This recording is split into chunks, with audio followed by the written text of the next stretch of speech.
s'ha d'escriure els guions. Comença la lectura. Escriure.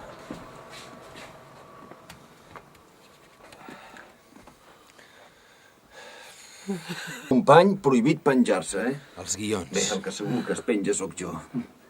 Senyor Martí. En Fellini deia... Saluda, Martí, saluda. Bona tarda a tothom. A la merda en Sid Field, en Robert McKee i tots aquells que expliquen com s'ha d'escriure els guions. Passi el que passi. És un bon títol, no? Potser no. Hola, què tal? Aquí estem posant l'àudio, arreglant l'àudio de la peli Passi el que passi. Jo la veritat és que no sé què hi faig aquí. La veritat és que hagués pogut agafar en Brad Pitt o en Banderas o algun d'aquests, però mira, m'ha agafat a mi, eh? Aquí estic, Marcel Tomàs. Passi el que passi, fent el paper d'Àlex. Marcel, tu tens una companyia de teatre, no? Com Sí, es diu? senyor, Cascai Teatre.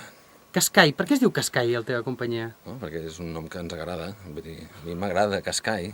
No t'agrada? Bueno, a mi m'agrada. Què vol dir Cascai? Cascai és fictici, és un nom composat, no existeix. Cascai... D'on ve el cascai? El cascall és una paraula inventada, ve del cascall, amb doble L.